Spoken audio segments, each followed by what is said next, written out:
Well, it is 7:30, which means it's time to start our APUSH review. Man, my hair's doing some freaky stuff tonight. All right, good evening, everybody. I hope you're doing well. I'm just going to forewarn you, there has been some thunder around the house here just recently, and if we get a loud boomer, you're going to hear the dogs barking, so I do apologize for that, but they feel like they need to answer the call whenever God rings from the sky. So that's what we're going on. I'm hoping we get some rain. I mean, I rushed home after school and got the lawn mowed thinking that, I don't know if fresh cut lawn receives rain better than uncut lawn, but it made me feel good. So there we go. That's where I've been these last few minutes. So we're going to get started. Good evening, everybody. Hello, everybody in the chat. Tonight we are talking about time period 5. And time period 5 is going to cover 1844 to 1877. We're essentially going to be studying sectionalism in our country as a result from Manifest Destiny. We're also going to be talking about the road to the Civil War and Reconstruction. And we're going to try to do all of that in about 30 minutes. We'll see how that goes. So if you guys are ready, I'm ready. So let's go ahead and hit it. Like I said, 1844 to 1877, expansion, Civil War, and Reconstruction. When we look at the big ideas, what we're seeing is the growth of our country is going to lead to more and more slavery debates. The further we go, the more questions we have about how we're going to settle the land and what's going to be allowed in those new lands. Also, this conflict is then going to lead to the actual Civil War. And finally, through the Civil War, we're going to come out of it. But then what happens? What happens with our country after it's been divided for 4 years by war and bloodshed? And Reconstruction is going to try to come in and fix all the problems. But it actually was a struggle for our country, and it's not going to really solve a lot of issues. Really, the only issue that gets solved is the question of slavery, and that comes to an end. I do want to show you this timeline because I have been doing these timelines after school in my classroom, but I wanted to give you guys a chance to look at some of the key dates from this time period, starting with 1844, which actually represents Polk coming into office. And that's important because when Polk came into office in 1844, he comes in making the promise that he is going to complete Manifest Destiny, and he's going to do it in one term. As we go through this timeline, some of the other key dates, 1845 is the admission of Texas into the Union. Now, Texas is going to come in as a slave state, and that's going to bring some challenges. One of the challenges is what is the actual border between Texas and Mexico, which leads us from 1846 to 1848. And that, of course, is the Mexican-American War. Coming out of the Mexican-American War, the Treaty of Guadalupe Hidalgo, the best treaty in the world, is going to be signed, and that's going to bring a lot of new land to our country. So there's that question about expansion and slavery. And so in 1850, a new compromise is going to be drafted by our Congress. The Compromise of 1850 is supposed to answer all the questions, but what it did was it just raised more concerns and raised more problems. As we go into the 1850s, we're going to see the progression of events that leads us closer and closer to the Civil War. 1854, the Kansas-Nebraska Act is going to be passed. And the Kansas-Nebraska Act is going to lead to what is considered a preview of the Civil War in Bleeding, Kansas. 1857 is important because in 1857, a gentleman goes to the Supreme Court seeking his freedom, and that man's name was Dred Scott. And in that court case, Dred Scott v. Sanford, it is going to be ruled that slaves are absolutely property and that the government has no authority over your property. So because of that, they ruled the Missouri Compromise, or the Compromise of 1820, unconstitutional, and essentially said that the U.S. government, the federal government, is going hands-off with the question of slavery. 1858, a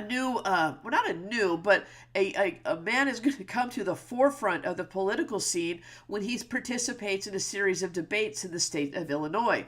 That man is Abraham Lincoln.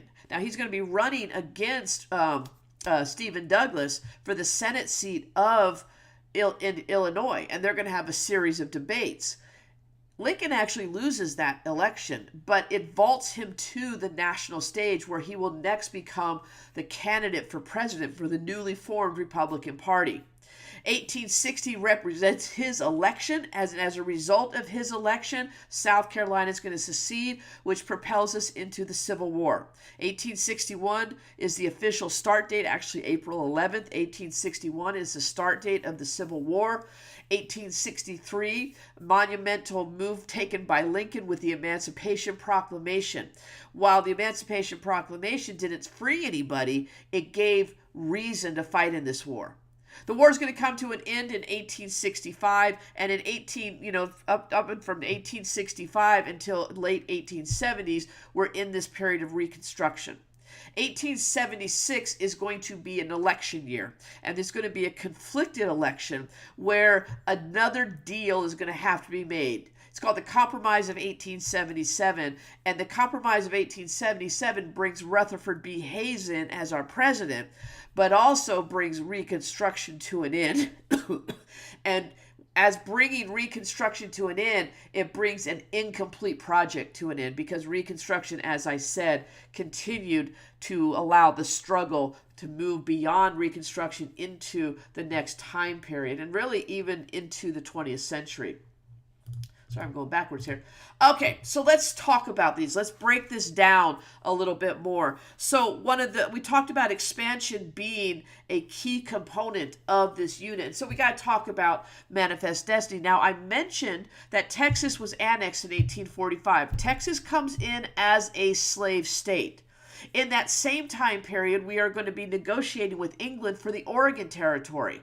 And in those negotiations, Oregon is going to come under joint ownership, if you will, or it started off as joint ownership between us and England.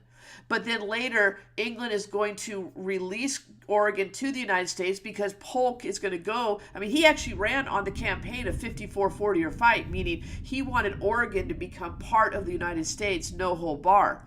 And what's going to end up happening is we're going to negotiate a border at the 49th parallel, but the Oregon Territory will officially become part of our country. And what's fascinating, we never debated slavery in Oregon.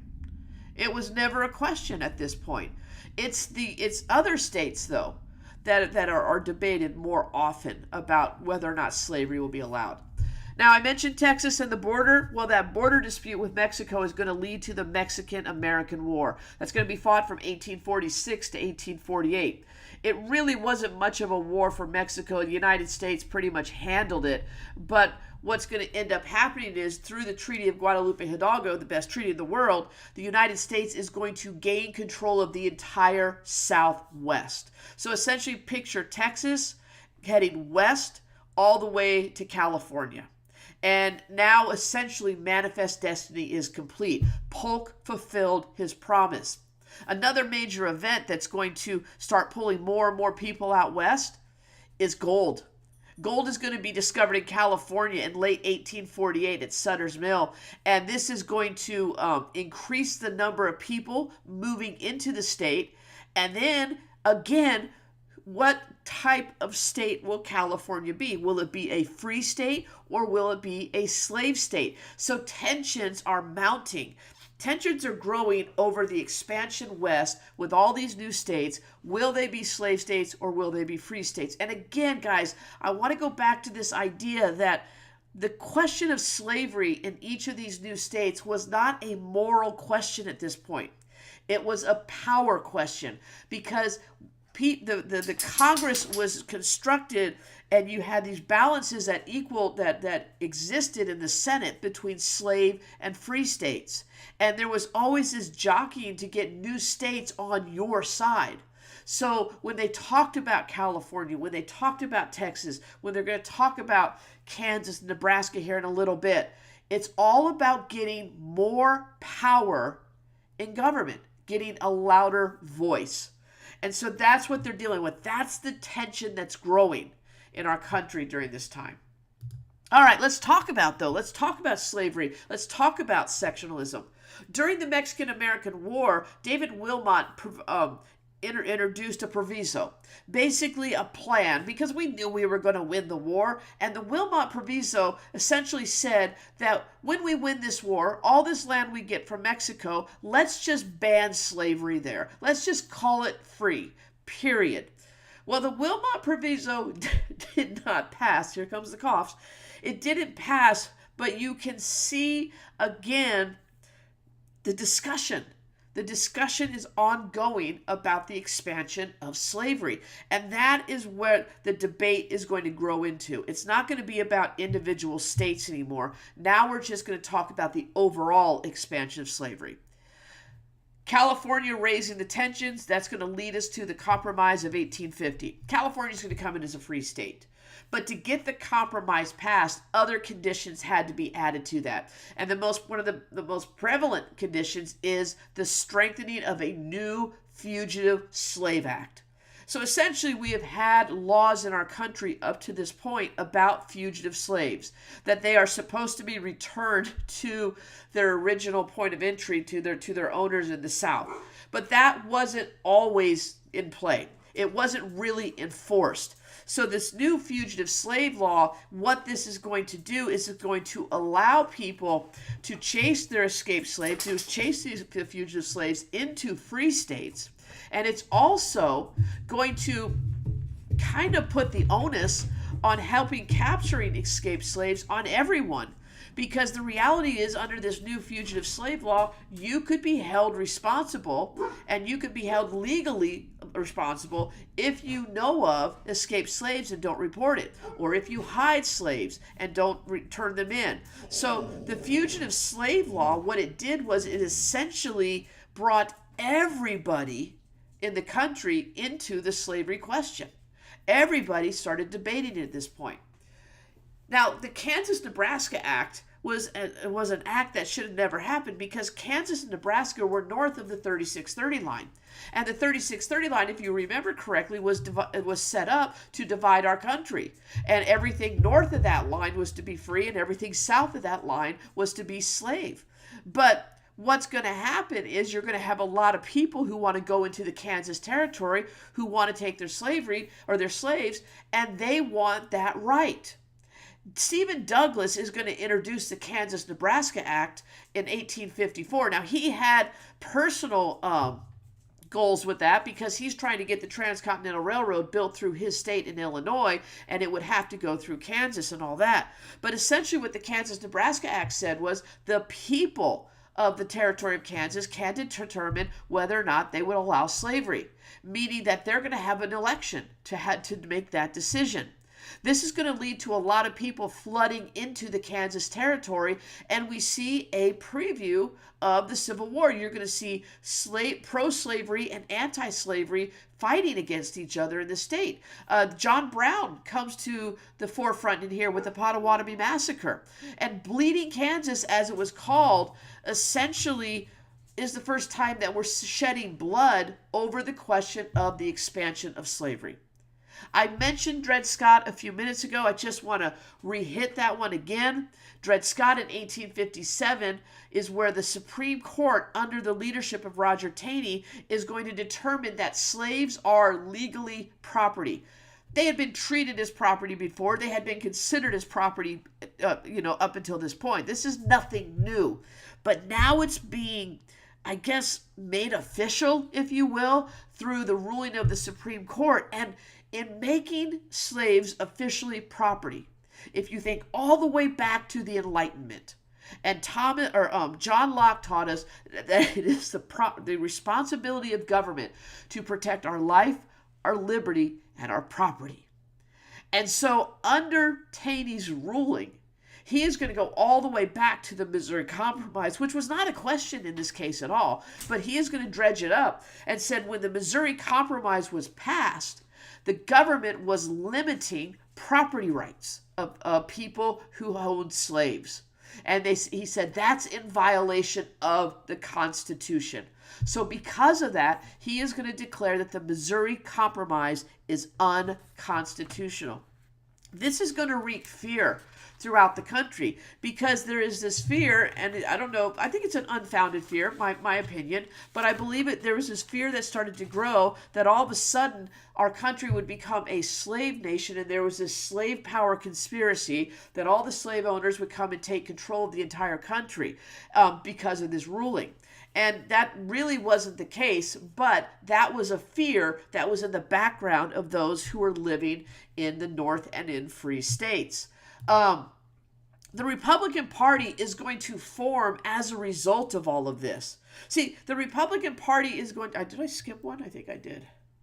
Yeah, the Republican Party is basically based on the platform of the Free Soil Party. The Free Soil Party was formed in the late 1840s, and what the Free Soil Party believed was allow slavery to exist where it exists. So if there's slavery in Alabama, it's going to stay in Alabama. But what we're going to fight against is the expansion of slavery. We don't want it to expand to any other territories in the country. Now they're going to rise up, not rise up, but they're going to join up with Northern Democrats who are frustrated. They're going to join up with abolitionists, and these groups are going to come together, and they're going to form the Republican Party. And as I mentioned, Abraham Lincoln was a free soiler. He ran against Stephen Douglas as a free soiler in Illinois, and they debated a lot of topics regarding the expansion of slavery, specifically the Dred Scott decision. And it was in these debates that Lincoln gave his famous house divided, that a house divided against itself will not stand. He brought that quote directly from scripture, from the Bible. And he goes, listen, it's not going to happen in our country. As long as we are part slave and part free, we will not survive. And so, but though he lost the election, he is going to become like the golden child, if you will, for the Republican Party. They're like, this is the guy we want to run. And so they're going to put him up in 1860 to run for president. Before the election in 1859, John Brown, the guy from the Potawatomi Massacre, is actually going to move on to Virginia, and he's going to go to Harper's Ferry, and he is going to try to raise a slave army. And the way he's going to do it is he is going to invade the armory at Harper's Ferry, steal all the weapons, put the word out, arm the escaped slaves, and they are going to march through the southern states, killing anybody who gets in their way, but freeing all the slaves. So that was his plan. It's not going to happen because while they expected all these people to show up and help, no one showed up. So John Brown and his sons ended up getting captured. John Brown is going to be executed for treason against the United States, but he's going to be seen as a martyr throughout those who were anti-slavery, through the abolition movement. He's going to be seen kind of as a martyr for people in the North as well.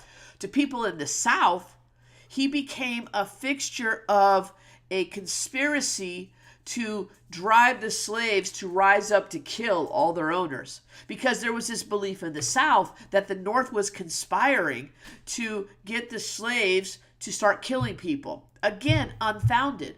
But these conspiracies are creating a deeper and deeper wedge between the North and the South. When Lincoln wins the election of 1860, the Southern states are convinced that he is going to come down and through the power of the federal government, take away all of their property rights, take away all of their slaves, take away their entire existence. That's what they believed. Lincoln, throughout his entire campaign, said he was not going to do that. He was still that free soiler. He still had that in his blood. He said, where slavery exists, let it remain. And he believed that over generations that slavery would naturally just die out. But the South did not believe him. So when he wins the election, the very next thing that happens is South Carolina is going to secede from the Union and will be followed by 6 other states right away. And then after Lincoln is inaugurated into office, 4 more states are going to follow suit, and that they're going to form the Confederate States of America. Going into the Civil War, the South, they didn't declare war, they just seceded. And what's going to happen is they are going to take over federal property and stuff like that. And so the Union Army is going to have to go in specifically at Fort Sumter to try to maintain that. And that's where the first shots are going to be fired. On paper, this shouldn't have been a very long war, and honestly, no one believed it was going to be a long war. The Union had a lot more advantages than the Confederacy did. The Union had numbers, they had industry, and they had infrastructure. That was going to sustain them. But the South had the best generals, the best statisticians. I don't know. They could do good strategies. And they also just had to fight a defensive war. They didn't have to go and invade the North. They didn't have to go and win all these battles to control the United States of America. They just had to keep people out. They just had to maintain their existence in the South and not let anybody take it away from them.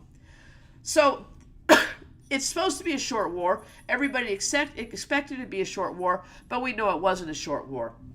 Major turning points during this war: Antietam, Gettysburg, Vicksburg. Antietam is very important in 1862. It's the bloodiest single day in the war.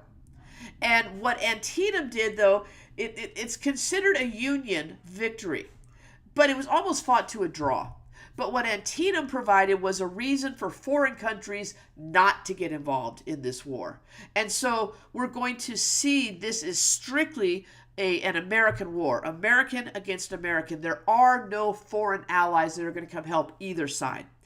Gettysburg, the single bloodiest battle in the war.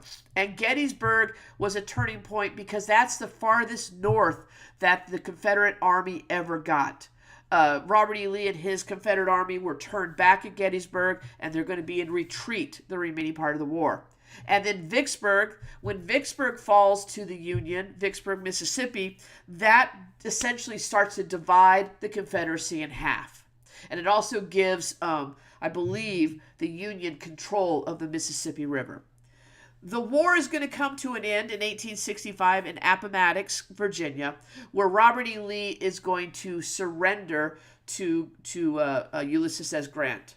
Throughout the war, I should have mentioned with Antietam, one thing I forgot I left off was the victory at Antietam gave Lincoln the political strength, the political backing he needed in order to issue the Emancipation Proclamation.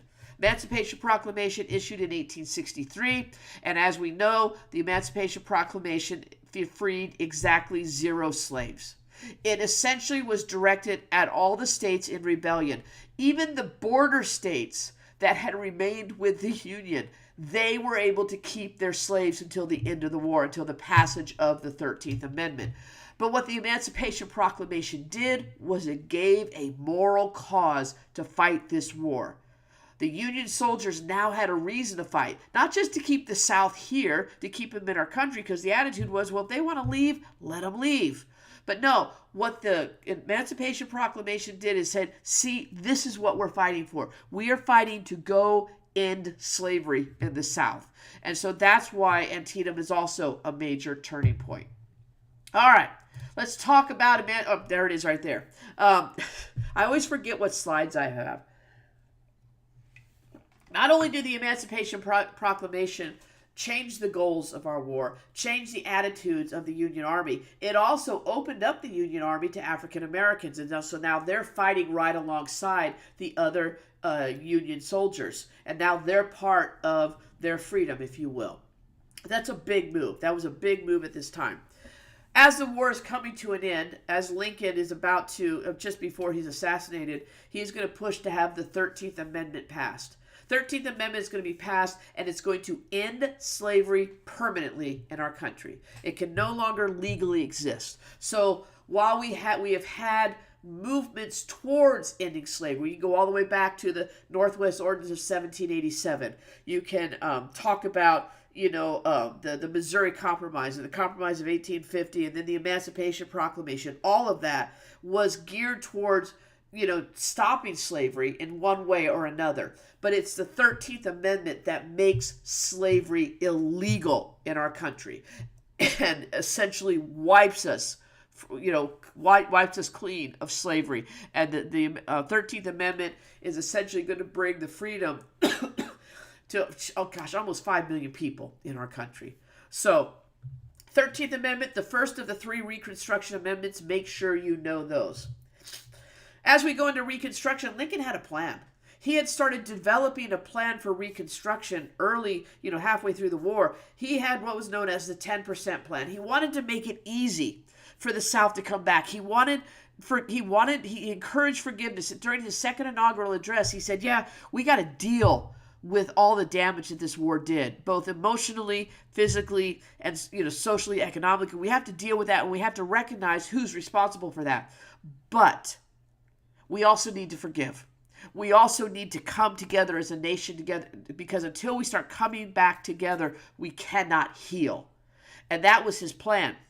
Now, John Wilkes Booth is going to have a different plan, and he is going to assassinate Lincoln. And that's going to open the door for the radical Republicans in Congress to bring their own vision of Reconstruction. And what they wanted was revenge. It's called waving the bloody shirt. Someone is going to pay for this war, and they're going to pay dearly. So you're going to have this conflict initially with Johnson, Andrew Johnson, who becomes president after Lincoln's assassination, because he wants to kind of continue Lincoln's 10% plan with his own little twist to it. And then you have the radical Republicans who want nothing to do with Johnson. And so you're going to have all this political turmoil in Washington. And as we know, with political turmoil, nothing gets accomplished that needs to get done. But we do make some progress here and there. The 14th and 15th Amendment are going to be passed that essentially define once again what it is to be a citizen in our country. The 14th Amendment guaranteed citizenship to all previous people who were part of in servitude. All the previous slaves, they were granted citizenship under the 14th Amendment. The 15th Amendment is going to grant those men, the African American men, the freedmen, the right to vote. So remember, the 13th, the 14th, the 15th Amendment is the freedom of the slaves, citizenship of the new freedmen, and now voting rights for the freedmen. And so make sure you know those 3 amendments. Now, the radical Reconstructions, their plan for rebuilding the North or the South is basically put them under military rule. They're going to take away statehood from some of the states that have already made their way back in the Union. They're going to take that away. They're going to divide up the South into 5 military districts. And they will be under the control of the military. The military is going to make sure that everything that is being passed by the federal government, like these amendments, are actually happening down in the southern states. And before a state can rejoin the Union, they have to ratify these amendments. They have to have a certain number of people sign an oath of allegiance to the United States. And so it makes it more difficult to get back into the Union. But this is, this is the radical Republican plan. For the African Americans, for the freedmen, they've got a lot to deal with too. Not only are they dealing with, the anger towards them because of what happened after the war, but they got to figure out what to do with their lives. And so that's where the Freedmen's Bureau is going to come in. The Freedmen's Bureau is going to be established to support the former slaves, to support them with education, help them find a place to live, help them get registered, help them learn to vote, help them find family members that have been divided, because families had been divided throughout this time period, being sold from farm to farm and owner to owner and stuff like that. So they worked with all of that to help the freedmen essentially establish life in this new world that they are now part of. But there's going to be resistance. There's going to be pushback. The black codes are going to start being passed. These are local laws that are going to be passed throughout the southern states that limited the freedom of the freedmen, essentially. It limited where they could go. It limited what they could do.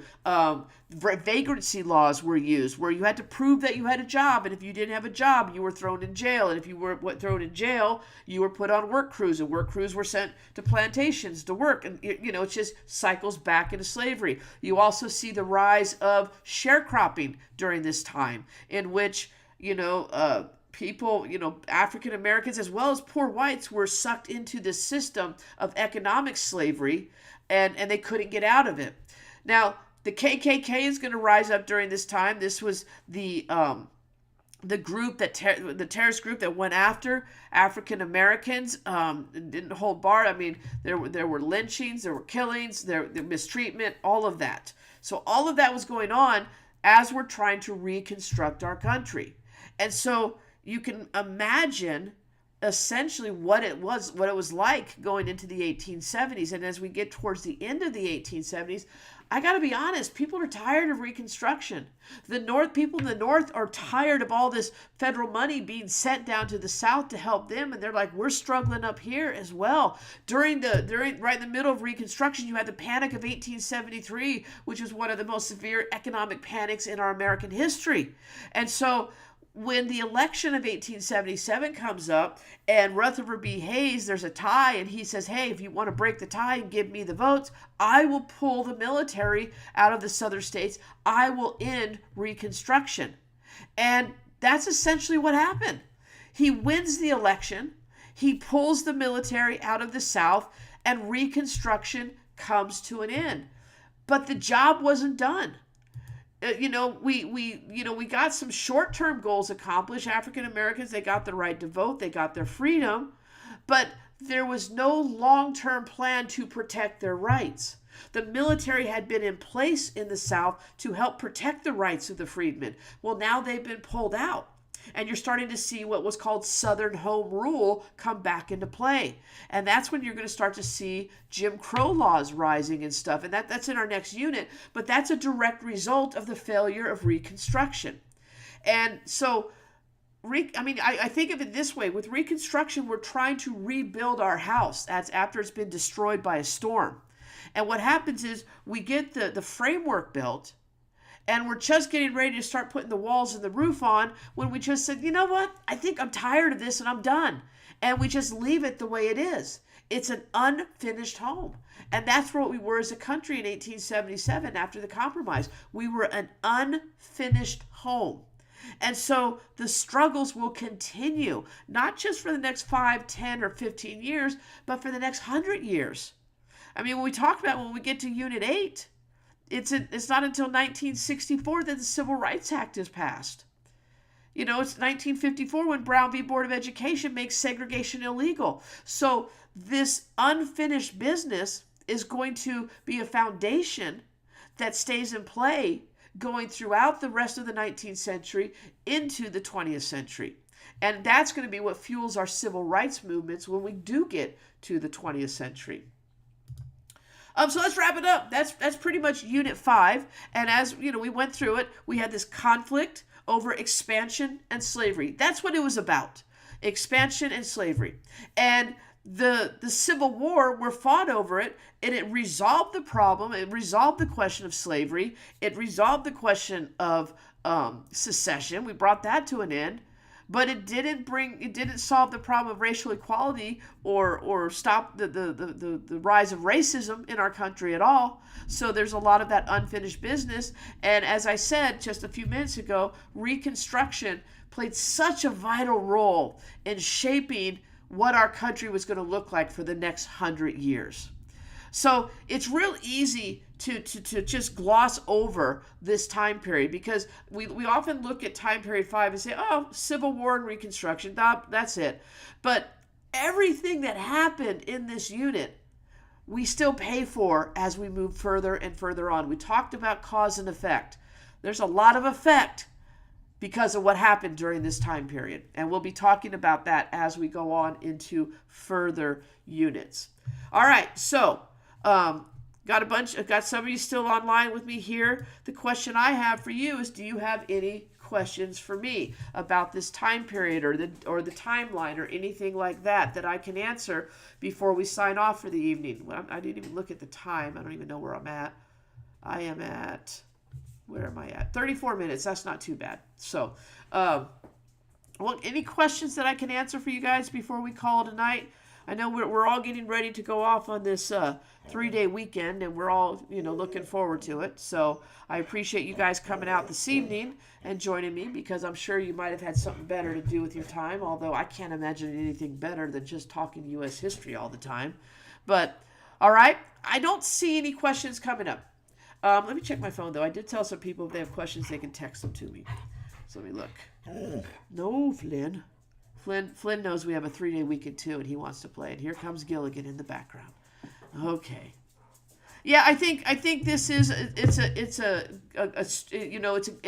unit. I think, Dana, it's easier to understand. I think it's pretty straightforward. There's no, I don't think there's really any hidden meaning behind anything. So this is typically a strong unit. I hope they test you a lot on it, because honestly, I think a lot of people would do good on that, but we never know what they're going to ask us on. All right, I think that's it, guys. I think we're good to go. So I'm going to say good evening to you. I am going to tell you that I'm not planning anything now, but as we get closer and closer to the exam, sometimes I feel like I need to get online more and more just to keep sharing stuff for my students. If I hop online, I will send you a text message. If you just hit on my YouTube channel, hit that notification, and you'll get that notification telling you that I'm going live online. But I'm no promises, just a maybe, because like I said, I get a wild hair and say, okay, let's go do something. But other than that, I hope you guys have a fantastic evening. I hope the rain comes. We got some thunder and lightning, but still no rain. So maybe I ruined it when I mowed my lawn. I hope not. But all right, guys, have a fantastic evening, and we'll see you on the next official broadcast is going to be Monday night at 7:30, where I am going to try to attempt the Gilded Age in 30 minutes or less. So that should be fun. All right, guys, have a great evening. Have a great three-day weekend, and we will see you on the other side. Good night.